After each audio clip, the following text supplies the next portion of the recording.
Muy buenas familia, ya estamos en el segundo directo con el doctor Álvarez de Mon. Están pensados estos directos para vosotros padres y también para docentes, que veis la necesidad de formaros en psicología y para atender mejor a nuestros hijos y también a nuestros alumnos, en mi caso, ¿no? Hoy tenemos al doctor Álvarez de Mon, TDAH, el trastorno por déficit de atención e hiperactividad. El formato, Miguel, ahora entrarás. ¿Qué tal, Hola Miguel? José, ¿Qué tal estás? muy bien, ¿y tú? Muy bien, muy bien. Ya tenía ganas de verte la cara después de un mes, casi un mes. No, totalmente, ahora Y ya solo nos falta dar el paso a la presencialidad a ti y a mí. ¿tú me ves bien todo Yo sí, tú a o me mí. veo cortado? Sí, No, muy bien. bueno, el pelo igual, y- o sea, te ve El pelo es hasta que, el... así, el pelo es que lo tengo Ahora sí, revuelto, no, revueltos. ahora sí, Vale, ahora sí, vale. ahora sí. Pues Miguel, les decía que el formato es de 30 minutos, ¿vale? El doctor va a hablar sobre TDAH durante 10-15 minutos y luego vamos con turno de preguntas. Yo tengo unas cuantas que me han pasado y que le he pasado al doctor por WhatsApp hace unas horas. Así que nada, doctor, todo suyo. Bueno, José, bueno, muchas gracias por la presentación, por el proyecto. Yo creo que como lo más importante es que esto sea, como has dicho tú, útil para padres, profesores, etcétera. En Hikikomori igual me extendí un poco más en la presentación porque creo que era algo más menos frecuente, más novedoso en ese sentido. En cambio, el TDAH, como es la enfermedad neuropsiquiátrica más frecuente en la adolescencia, pues creo que lo que voy a hacer es exponer a lo mejor menos tiempo, 10 minutos, para dejar más tiempo para preguntas, si te parece. Fenomenal. Sí, sí. Vale. Bueno, pues el TDAH es la enfermedad neuropsiquiátrica más frecuente en la adolescencia. En la mayor parte de los casos, luego continúa en la vida adulta, ¿no? Porque a veces se hace una clasificación un poco para organizarnos nosotros la asistencia de infanto, juvenil y adultos, pero por cumplir 18 años una enfermedad no se cura automáticamente. O sea que en ese sentido, como se manifiesta, a veces los primeros síntomas los da en la infancia o en la adolescencia, por eso suele ser infanto-juvenil, pero luego en muchos casos se prolonga en el tiempo. Entonces, esto me parecía importante. Después tiene síntomas, el TDAH es trastorno por déficit de atención e hiperactividad, es decir, que tiene síntomas de la esfera de la inatención, en la esfera de la hiperactividad, en la esfera de la impulsividad. Pero también tiene síntomas en dos áreas que son muy importantes y que quizá sean menos conocidas por la gente, que son se me oye, ¿no? Que son las de la disregulación emocional y luego también en la función ejecutiva. Entonces, yendo por orden, la hiperactividad, ¿en qué se nota? Pues en que los adolescentes pues tienden a estar pues siempre como en continuo movimiento, pues jugueteando con boli, jugueteando con lo que tengan a mano, moviendo manos, pies, o sea, en la consulta se ve cuando son adolescentes pues porque se cambian más de posición de lo que es habitual. En personas más mayores, o sea, a lo mejor al final de la adolescencia, transición hacia la vida adulta, es decir, en jóvenes, a lo mejor no se nota tanto por hiperactividad de tener muchos cambios de postura, de estar en constante movimiento, sino por una sensación de inquietud, como de desasosiego. Entonces, pues porque a veces es verdad que según el momento de la vida, según la etapa vital, se manifiesta de una manera u otra. Luego la impulsividad se manifiesta pues por una impaciencia, por decirlo así, por una dificultad para esperar tu turno de palabra, por ejemplo, entonces eso te hace interrumpir mucho a los demás, pues una dificultad para esperar tu turno también jugando a deportes, ¿no? Jugando a juegos, y eso por eso también resulta molesto y por eso también muchas veces dificulta la sociabilidad, porque luego veremos que todos estos síntomas no se deben de quedar meramente en la descripción, o sea, no son solo descriptivos, sino que lo importante es cuando impactan en la vida de esa persona, ¿no? O sea, cuando deterioran su funcionamiento social, Ujú. pues porque los amigos están hartos, familiar, pues porque hay muchos conflictos, o laboral, ya sea estudios en plan académico, ya sea trabajo. Entonces, luego la inatención también se manifiesta de muchas maneras, ¿no? Pues se manifiesta pues, por olvidos frecuentes, que no es que haya una mala memoria, simplemente que fruto de la inatención no presta atención, parece como que no nos escucha cuando le hablamos. Entonces, si tú estás un poquito a por uvas, por decirlo así, si tú estás inatento, si no prestas atención, no, claro, es que no es que haya un problema de la memoria, el problema es que si no prestas atención, no fijas las cosas, luego no las puedes recordar, que eso es importante, ¿no? Porque a veces se confunden los problemas de memoria, ¿no? Si ha habido un problema de que no se retiene o si es que no se capta y por lo tanto no se puede fijar. Entonces también son despistes, pues de que se te olvida la tarea o se te olvida esto aquí, esto allá, etcétera. Y luego lo de la disfunción ejecutiva, en mi opinión, es muy importante porque la función ejecutiva se regula sobre todo en la zona subcortical del lóbulo frontal, que está afectada en el TDAH. Entonces, ¿qué pasa? Que estas personas tienen más dificultades de lo normal en organizar tareas, planificar pues cualquier tarea, cualquier recado que tenga actividades secuenciales, ¿no? Pues tienes que hacer A, luego B, luego C, pues a veces se pierden por el camino. Y luego también para gestionar el tiempo, ¿no? El gestionar el tiempo, lo cual es muy importante, ¿no? Porque a veces decimos, oye, tenemos media hora para hacer esta actividad, ¿no? O esta tarea, o este ejercicio, o este examen. Pues si lo haces en 10 minutos, pues probablemente lo hayas hecho muy apresurado y por lo tanto no hayas prestado atención a los detalles, lo hayas hecho peor de lo que podrías. Que ese es como otro aspecto negativo, ¿no? Que rindes por debajo de tus capacidades, ¿no? Pues porque si tú tienes dificultad para organizarte las tareas, para organizar el tiempo, para planificar las cosas, pues claro, eso redunda en un peor funcionamiento.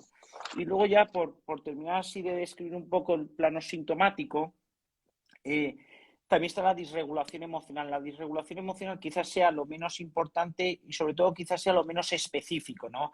Porque esas fluctuaciones un poco en el estado de ánimo o esa irritabilidad, esa escasa tolerancia a la frustración que hace que, digamos, que te cabrees con facilidad, ¿no? Que no te, que seas muy impaciente, ¿no? Que ante un atasco enseguida insultes o ante no te sale una cosa a la primera, pues te frustres y por lo tanto te irritas. Pues eso quizás sea lo menos específico del TDAH.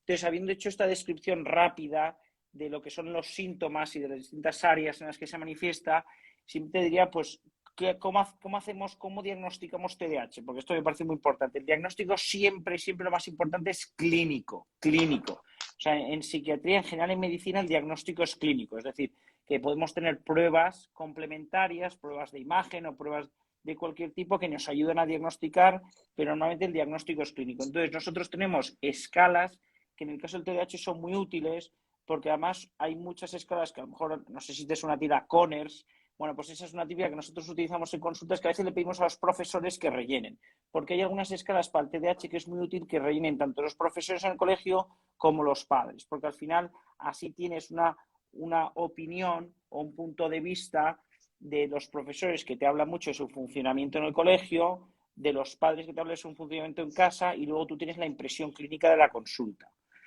Entonces, eso es el diagnóstico, entonces es clínico, pero nos apoyamos mucho en escalas y en entrevistas estructuradas, ¿no? O sea, digamos, en escalas, es decir, como, bueno, pues batería de preguntas que te rellena tanto el paciente como su familia, como los profesores, si es posible, y como pues en entrevistas que están más o menos estructuradas en el sentido que las preguntas ya están organizadas previamente para enfocar el diagnóstico de una enfermedad concreta.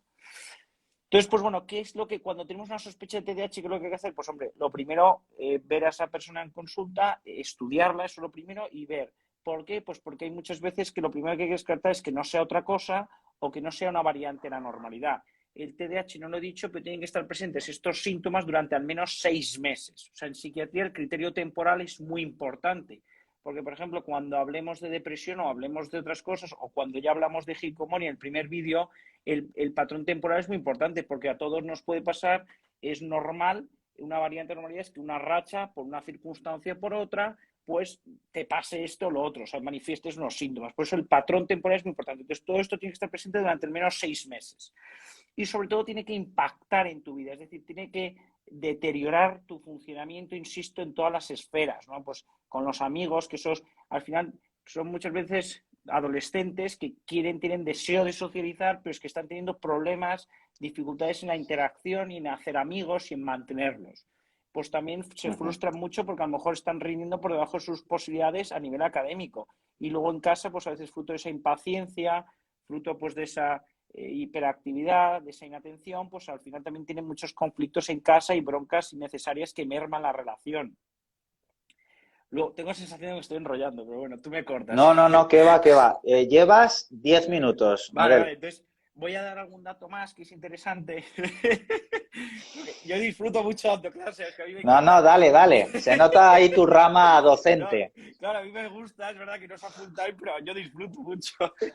Bueno, pues lo que iba a decir es que al final, bueno, que creo que queda claro más o menos los síntomas, el diagnóstico, el que es clínico, nos apoyamos en esa información extra y luego, ¿cuáles son los factores de riesgo? Pues lo cierto es que el principal factor de riesgo es el genético, es decir, esta es una enfermedad con carga genética. Normalmente, lo que hace más probable que un niño tenga, un adolescente o un joven tenga TDAH es que sus padres, uno de los dos, lo tengan.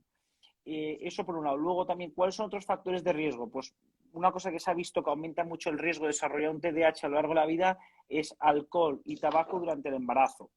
Luego, nacer prematuro también y luego una circunstancia psicosocial adversa, eso también. Entonces, como ves, de los principales factores de riesgo, hay uno que sí que tiene que ver con el contexto social, lo de la dificultad social adversa, pero los otros son como muy biológicos, muy predeterminados, ¿no? Son muy, muy como del neurodesarrollo.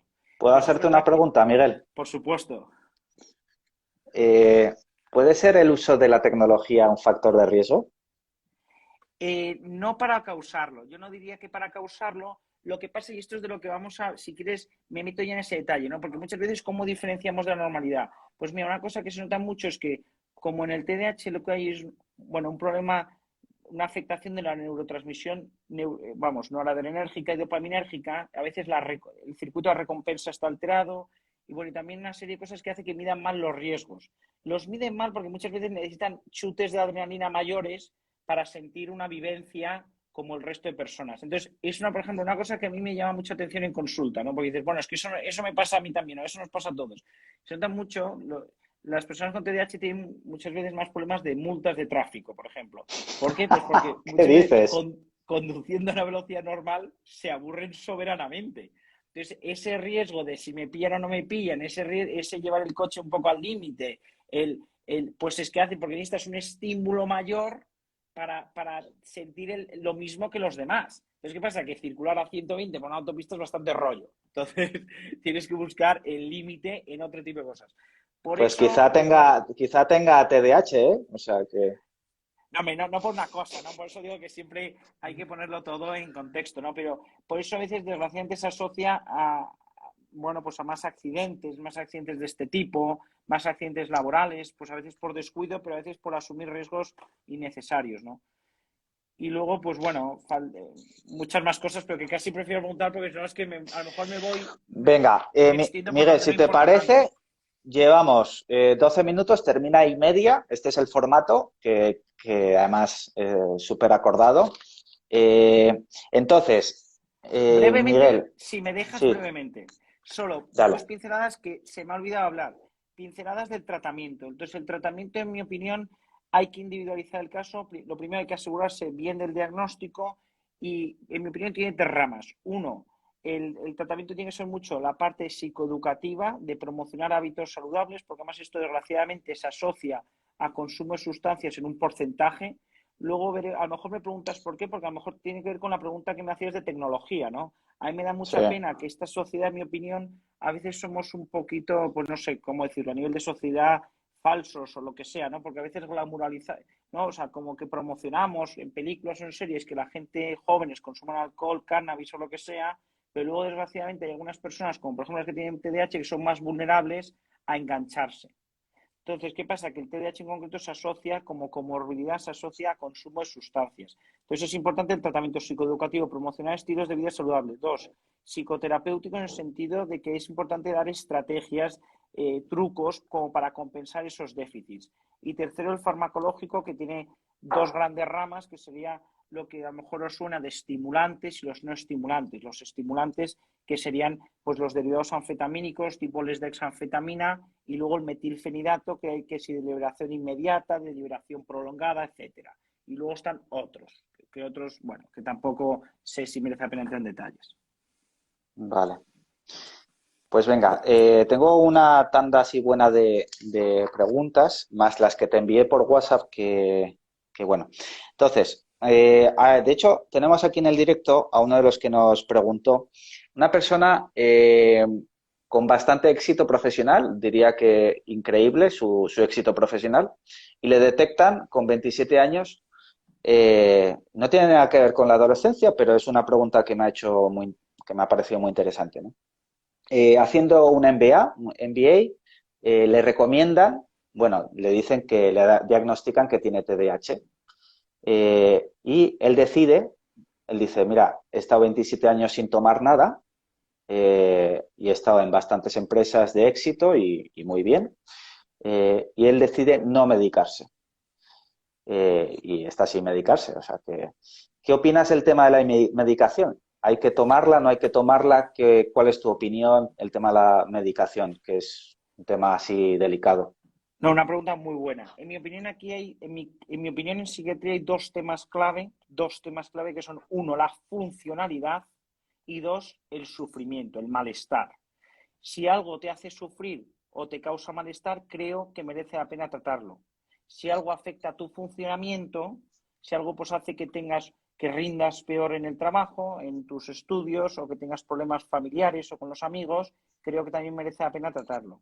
Entonces, ¿qué pasa? Que aquí a este chico yo le tendría que preguntar en consulta, porque en el perfil de TDAH me pasa mucho, ¿no? Yo tengo la consulta también, se me está viendo la cabeza dos o tres que son un poco más mayores, tienen 30, 29, o sea, que no son él. O sea, pero que a lo mejor sí que funciona muy bien, pero a veces con estrategias compensatorias. O sea, que a veces recurren a sustancias para regularse. Pues, por ejemplo, fumar un porrito por las noches para dormirte, eh, bueno, mucho consumo de tabaco, a veces alcohol, etcétera. Entonces habría que preguntarle, porque si está llevando una vida sana y efectivamente lleva 27 años sin tomar tratamiento, lleva una vida sana y funciona muy bien y no sufre, yo te diría, pues no tomes tratamiento porque parece que el balance riesgo-beneficio tienes poco que ganar y oye, pues a lo mejor no lo toleras bien o lo que sea. Sin embargo, si yo le conozco, ¿no? O yo fuese amigo suyo o lo que sea, digo, oye, pero es que está recurriendo a sustancias externas que no son nada sanas. Porque a veces hay un perfil que yo me río por no llorar, porque a veces hay un perfil que te dice, oye, no me voy a tomar eso que tú me das, me dice, pero se está fumando cannabis, cocaína ocasional, no sé qué, dice, tío, no me jodas, tío. Te genera más credibilidad un Sí, camello que yo. O sea, digo que es que me río por no llorar, porque dice, tío, no me lo sí, puedo sí, sí. creer. O sea, estás comprando droga en la calle y estás poniendo reticencias porque es un poco el perfil, no me preguntes por qué, pero a veces va de la mano lo de recurrir, que lleva años recurriendo a sustancias externas, tipo drogas, a veces es más reticente a tomar medicación, que a mí que no me cabe en la cabeza, la verdad. Y en No sé si es el relación, caso de este Miguel, chico, ¿eh? no, no es el caso, pero vamos, que está totalmente respondida la pregunta. Pero en relación a lo que has dicho de que somos reticentes a tomar esa pastilla, el Concerta famoso, esto lo veo mucho en padres, que dicen, bueno, puedo tener mi hijo TDAH, pero es que no va a tomar Concerta, aunque me lo diga el mejor psiquiatra de España. ¿Qué les podrías decir a esos padres? O sea, yo volvería a esa pregunta, ¿no? De que, o sea, si no tienen sufrimiento, o sea, si no ven que su hijo sufra y está funcionando muy bien, pues su decisión parece razonable, ¿no? Digo, porque yo Pero tampoco, ¿es posible sustituir sin esa embargo, medicación con... si está causando problemas, yo creo que si está teniendo problemas, porque imagino que si han advertido desde el colegio o alguien les ha dado un toque o alguien les ha llamado la atención o si han ido a consulta, normalmente si tú vas a una consulta a un médico es porque algo no está bien. Entonces yo les diría a ellos, si no haces nada diferente, las cosas seguirán su curso. Entonces yo desde luego no entendería en el balance riesgo-beneficio, que aparte son medicaciones muy seguras y sobre todo bien empleadas, son muy seguras. Digo, porque si no las toma por su cuenta es distinto, pero si bien prescritas son muy seguras. Entonces dices, si tú tienes un problema que te está causando sufrimiento y malestar, hombre, ponle remedio, al menos dale una intentona y veremos, porque yo creo que mostrarse reacios a probar cosas que han demostrado eficacia cuando están bien indicadas, me parece una postura, sinceramente, poco razonable. Miguel, sigo con otra pregunta en relación a lo que estás diciendo y es, hijo con 17 años, esto es una madre que me ha escrito hace nada, que tiene TDA con impulsividad, lleva 10 años con Concerta, o sea que con 7 añitos ya empezó con Concerta. ¿Hasta cuándo se medica?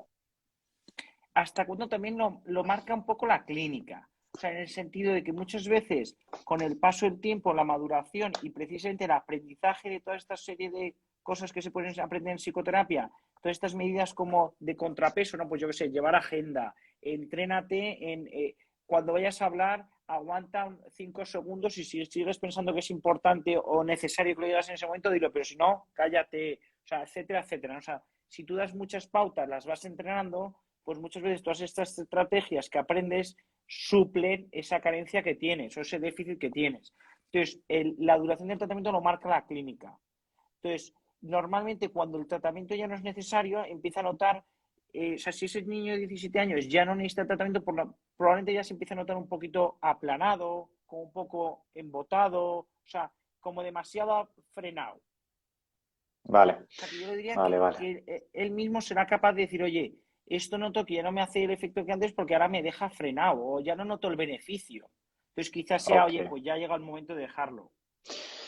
Seguro que hay muchos padres aquí que se plantean, o profesores, mi hijo tiene TDA o TDAH, ¿cómo lo detecto? Y no es que sea un chaval o una chica nervioso, nerviosa, es una chica, yo que sé, que quizá es un poco que no presta atención, quizá, pero no llega a tener un trastorno.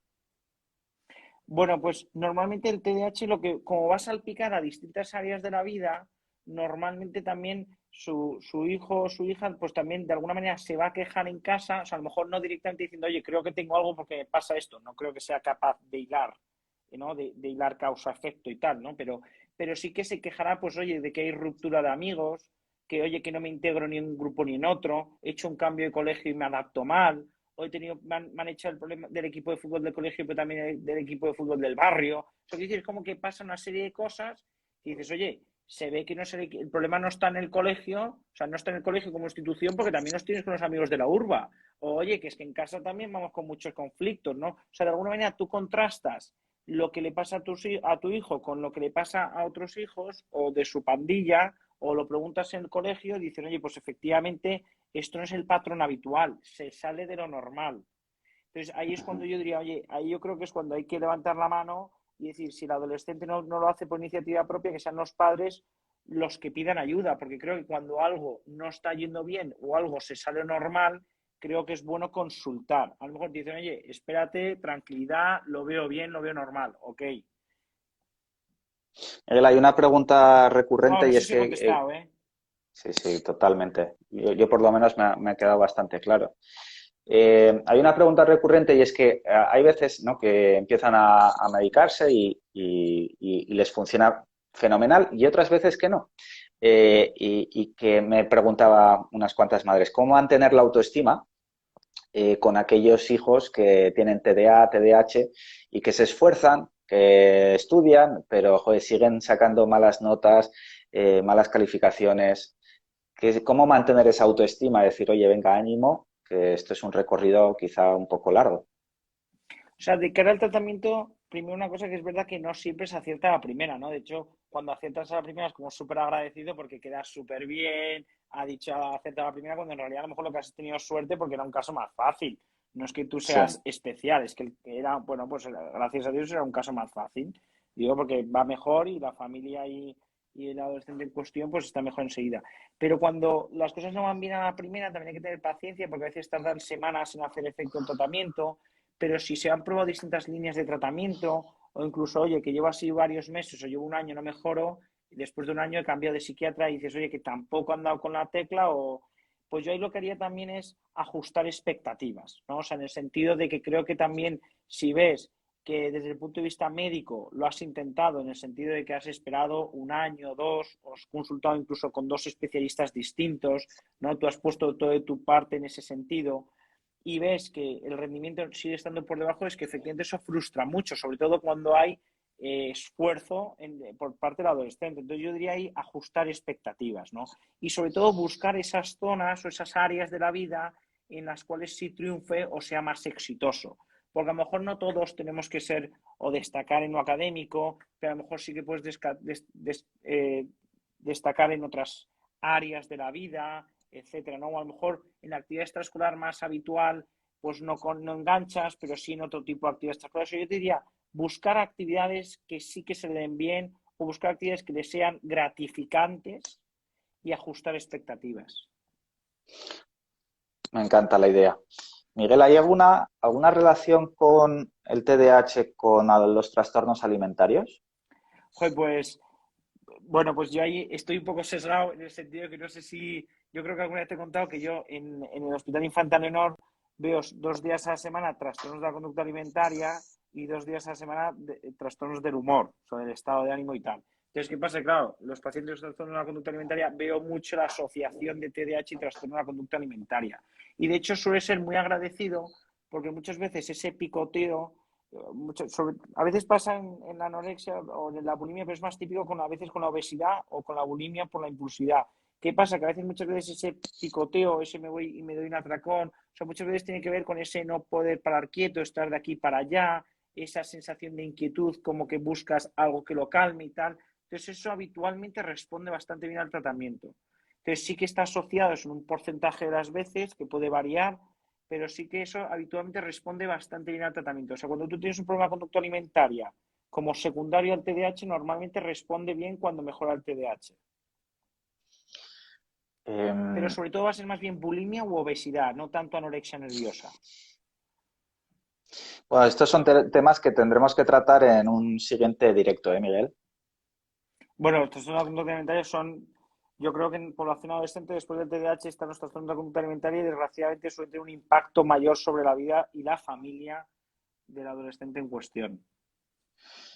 Bueno, Miguel, nos quedan 4 minutos y tenemos aquí, es un poco tenso esto de tener 30 minutos, ¿eh? Pero es que si no los directos se hacen eternos y de verdad, si tenéis preguntas, escribid a Miguel que os responderá. Sí, yo A lo ver, único vamos es, allá. es que voy a tratar de Dale, hacer Miguel. un vídeo. Si veo que mucha gente pregunta cosas parecidas, me puedo comprometer ahora aquí en directo, lo digo, me comprometo a hacer un vídeo, 2 o 3, no mañana, pero en los siguientes días, respondiendo a las dudas más habituales, más frecuentes. Lo digo porque efectivamente no da tiempo a contestar a todo ahora. A ver, Miguel, importante el tema de los pocos medios con que cuentan los colegios para tratar a estos niños. Pues totalmente de acuerdo. Pero no es pregunta, ¿no, Miguel? Bueno, es comentario, pero yo trato de ser optimista en la vida y la verdad es que el otro día, bueno, hace ya unas semanas fui a un colegio a dar una charla sobre temas, bueno, de autolesiones, bueno, y hablamos de otros temas. El hecho es que vi que tenía un departamento de orientación y me causó muy buena impresión. Entonces, no sé si será lo más o lo menos frecuente, pero yo creo que los departamentos de orientación de los colegios, los que lo tienen, en muchas ocasiones hacen un trabajo bueno. Bueno, todos los colegios tienen departamento de orientación y sobre todo estos temas sí que nos percuten a todos los profesores para que atendamos especialmente a estos chavales, pues por ejemplo, reduciendo alguna pregunta o preguntándoles, oye, ¿has entendido esta pregunta? Vamos a leerla juntos. O por ejemplo, dándoles un poco más de tiempo. No sé, hay como unas cuantas medidas que sí que nos informan nuestros orientadores, oye, podéis hacer esto y les viene muy bien. Y esto está muy bien, esto de hecho se ha hecho toda la vida, por ejemplo, en actividad física o en deporte o como se llame la asignatura ahora. Yo me acuerdo que mi hermano, pues eso lo puedo contar, ¿eh? Mi hermano pues siempre ha sido gordito, no pasa nada, digo, es súper feliz. Pero mi hermano siempre ha sido gordito y me acuerdo que en el colegio, por ejemplo, para hacer salto al potro, pues bueno, a lo mejor pues le ponía un poquito de ayudita o yo qué sé, digo, porque efectivamente, pues si objetivamente va a tener una dificultad para superar esa prueba, pues de alguna manera, si le puedes adaptar, mejor. Claro, estoy totalmente. Una última pregunta o últimas dos. ¿Hay sobre diagnósticos? Pues yo creo que el sobrediagnóstico puede existir, no conozco.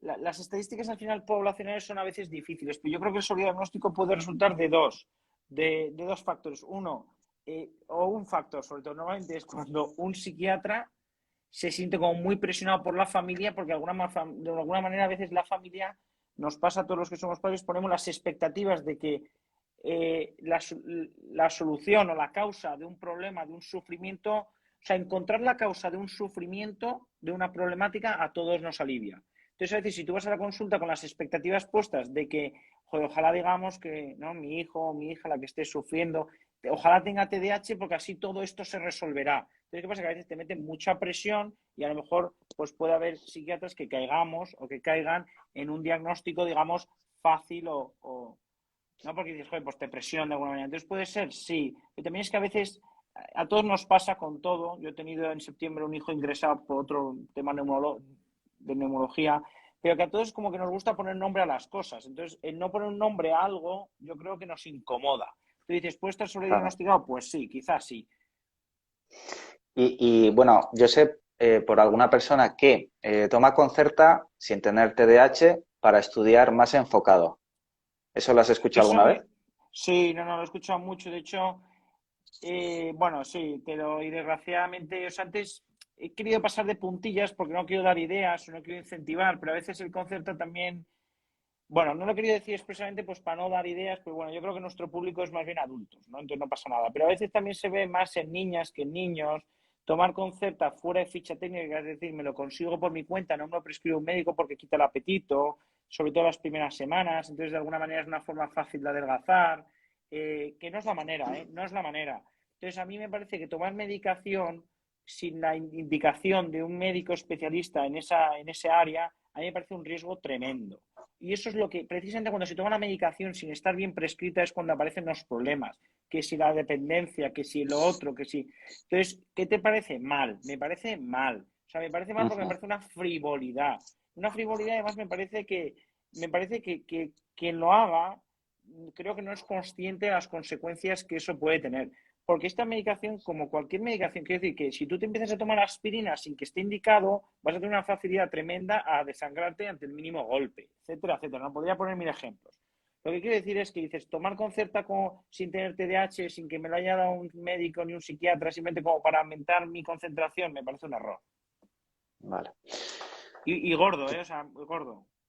Miguel, tiempo, ya son 8:30 y esto es el Bueno, formato que hemos inventado. No sé si lo hemos inventado o no, pero creo que es un tiempo adecuado, 30 minutos. Daría para mucho más, y lo sé. Han quedado pendientes muchísimas preguntas. yo Yo por lo que os privado recomiendo... contestaré y lo de hacer el vídeo, ¿eh? Vale. Eh, y lo segundo, me preguntáis, todos estos directos los subiremos a Instagram TV, lo tendrá tanto Miguel como yo en nuestro Instagram, que luego le pasaré el vídeo. Y nada, espero que hayáis disfrutado. Miguel, millones de gracias por esta media hora que ha sido muy enriquecedora y nada, hasta la próxima. Bueno, pues muchas gracias a ti y espero Bueno, que sea Miguel, de utilidad para todos los que lo escuchen. un fuerte abrazo, ¿eh? Y gracias a Hasta todos. luego. Chao.